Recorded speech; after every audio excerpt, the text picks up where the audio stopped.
I think one of the most profound and interesting things that Christ ever says in the Gospels is that he has to be raised up as the bronze serpent was in order for his disciples or his followers to be saved. Now, it's so interesting that Christ would compare himself to a snake. That is what Christ does. He says that I have to be raised up like a snake.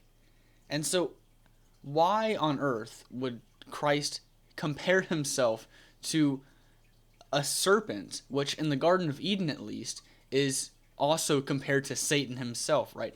We view the serpent that tempted Eve as Satan, and I think that's correct. Serpents are evil. They're predators. They're after us. They're trying to poison us, which is what Satan is trying to do. He's trying to poison us, and he is evil. So why would Christ compare himself to that? Well, let's talk about the bronze serpent, and then we'll make its connection to Christ. So the bronze serpent happens in, I believe, Numbers chapter 22, if I'm not mistaken. It's somewhere around there. And the Israelites go around and they're complaining. We have no food, we have no water. This God guy, this Moses guy, he's taken us out into the wilderness so that we could starve or be put to death by the sword. They have a list of complaints that they commonly use, and they're groaning around, and Moses and God are quite tired of this at this point. And so God sends snakes. He sends serpents to go and bite the Israelites.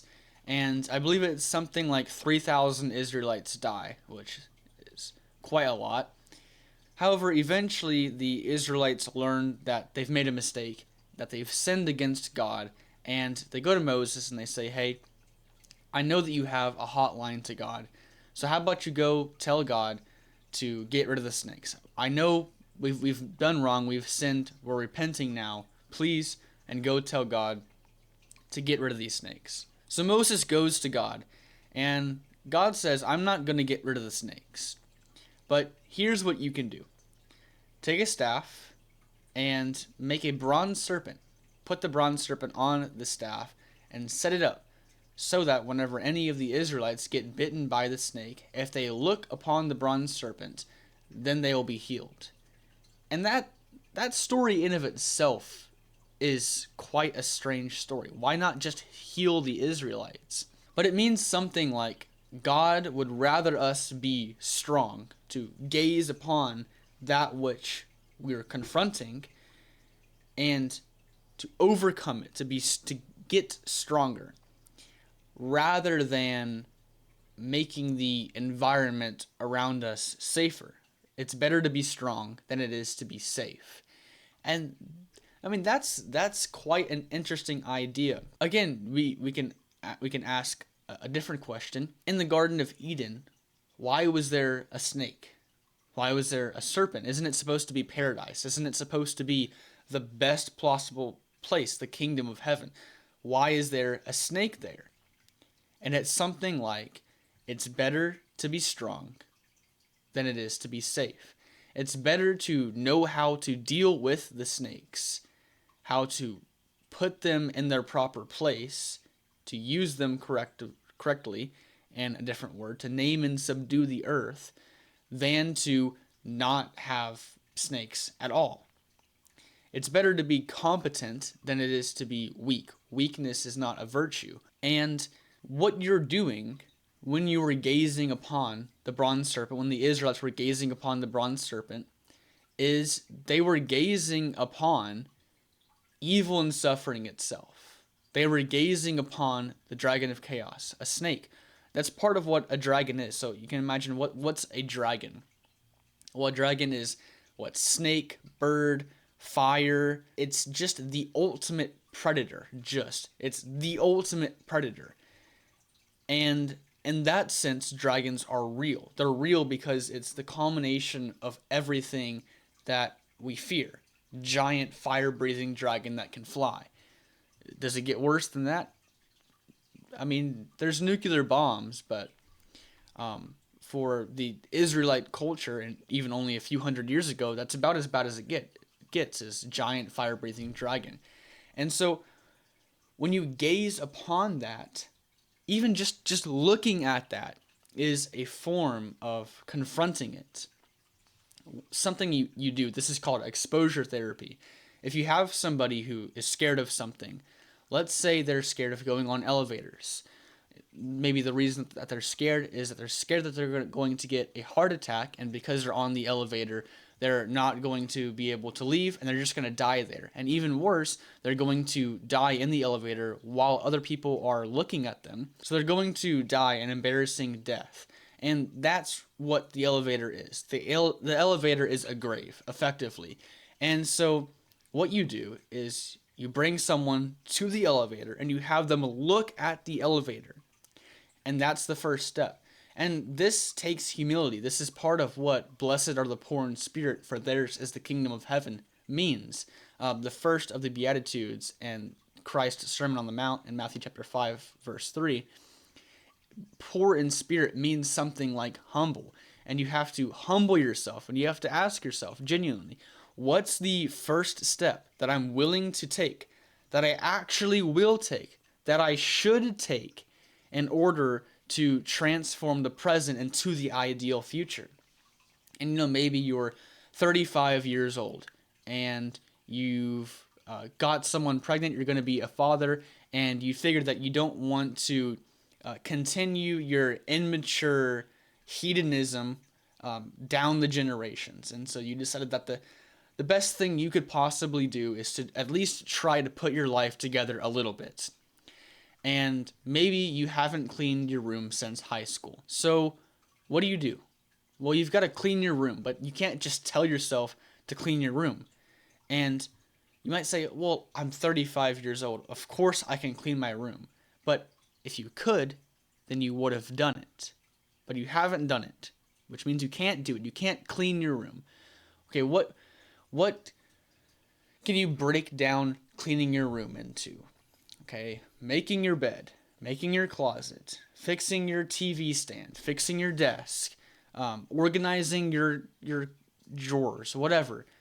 And then you can break each one of those down. Making your bed. Well, how about fixing your sheets, putting your pillow on, maybe washing your sheets, and then, organizing your closet, putting the shirts in order, putting the pants in order, putting the socks and the underwear in order. You break all those things down, and eventually you'll get to something that's small enough to the point where you'll actually do it. And so there was one guy, I learned this story, by the way, from Dr. Jordan B. Peterson. This guy who was 35 years old, seriously had a child. He wanted to put his life together. They made an agreement. This was a therapy session between the two. They made the agreement that he was going to vacuum his rug. It doesn't seem too hard for a 35-year-old to vacuum the rug. But that's the agreement that they made. He was going to go vacuum his rug. He had a week to do it. He grabbed the vacuum, and he didn't even put the vacuum into his room.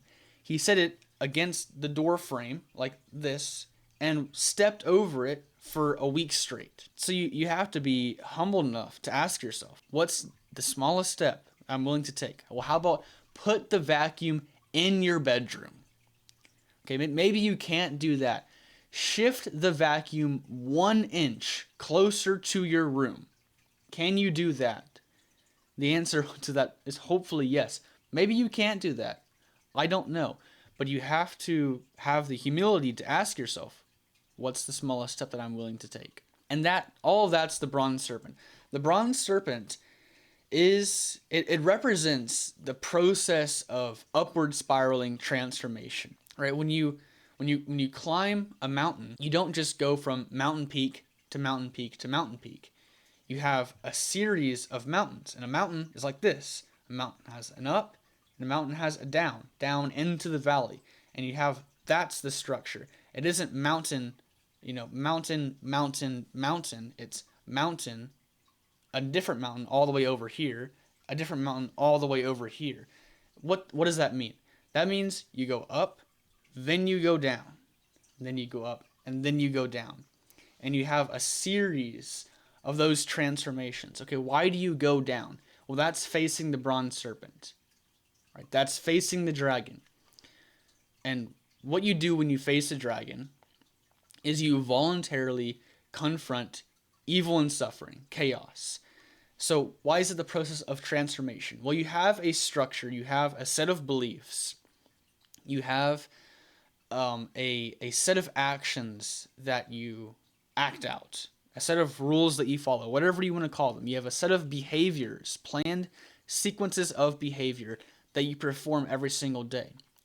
When you realize that one of these behaviors, or all of them, are flawed, you stop doing them, hopefully. When you stop doing them, your frame collapses. Or not even when you stop doing them. When you realize that your frame of perception is insufficient for facing the catastrophes that are presented before you, you descend into chaos. And the reason you descend into chaos is because you don't know what to do. You experience meaning in relationship to an aim. So when you realize that your aim is insufficient, or at least that the behaviors to transform now into the ideal future, which is something like your aim, at least your ideal future is your aim. When you realize that the behaviors are wrong, or even that the aim is wrong, you become lost. Everything loses its sense of meaning. It becomes equally meaningful or equally meaningless. It has the same relevance. And because of that, you're in a state of chaos. You don't know what to do. You don't know what path to follow. And you have to reconstitute your aim and your perception in order to climb back up the mountain. And then you reach a stable, ordered perception that you know can deal with the catastrophes of life. And that's the process of transformation. And that's the bronze serpent. That's what you're gazing upon. When you look at the bronze serpent, you're gazing upon the dragon of chaos, and you're confronting it willfully. You're voluntarily confronting it. If you do not willfully confront the dragon, because you're going to confront evil and suffering, you're going to suffer. The question is, are you going to do so willfully, or are you going to reject it and end up facing it unwillfully? Well, if you face it unwillfully, then it can destroy you completely, because you did not want to face it. Maybe it's too much for you. Maybe you've been putting off this thing, putting off that thing, putting off that thing, putting off this and that. They all don't just stay the same. They all individually get worse, but they also sort of combine. And this is literally the oldest story ever. One of the oldest stories ever written down, ever told. A bunch of snakes merge together to form a dragon. Why? When you keep putting things in the fog, they culminate together and they form a dragon, and that dragon faces you at the worst moment in your life. Whenever everything collapses, all the things that you've rejected and ignored and just put off to the side, forgot about, they all come back and they all face you. And that is unwillful, and that can kill you. It can destroy you. So you're going to face evil and suffering, so do not reject it. Accept it and face it. So what connection does this have to Christ? I think you can start to see the connection now, but let me lay it out. Christ says that he has to be raised up like the bronze serpent. And so you ask yourself, well, what does it mean for Christ to be raised up? What does that story represent? And what it represents is the divine hero facing evil and suffering. And not only is Christ facing tragedy, not only is the story of Christ a tragedy, but it's the essence of tragedy itself. It's the worst that it could possibly be. It's a limit story. It's the worst possible thing happening to the least deserving person. And that's not even enough, apparently, because it's also faced by a descent into hell, right? Christ says that he is going to be spending 3 days in the heart of the earth, as Jonah spent 3 days and 3 nights in the belly of a well, which the heart of the earth is hell, and the belly of a well is also hell. It's the same thing, metaphysically speaking. And so Christ gazes upon the bronze serpent, and even more so, he actually faces a terrible load of evil and suffering. Just to list a few things that he faced. His best friend betrayed him. He was crucified. He was whipped. He had a crown of thorns placed in his head. He was crucified by an evil tyrant who doesn't even believe in the truth. Just to list a few things that he faced. It's a lemon story. That's what the story of Christ is. It's the worst possible thing imaginable by human beings. The worst possible punishment to the least possible deserving person. And then followed by a descent into hell itself. And when we look at the cross, that is what we're looking at. We are facing evil and suffering, the essence of tragedy, and we are facing hell. And if we do that voluntarily, we accept it, then it can transform us for the better. An interesting quote that I kind of came up with is that I believe it's something like, the strange paradox is that when you face evil, then you can make things good. And it is a strange paradox. It's like, well, if you wanted things to be good, then wouldn't you reject evil? And it's like, no. If you want things to be good, willfully face evil and suffering, encounter it, accept it even, realize its potential for transformation, and face it. Fight the dragon. And if you do that, you can transform for the better.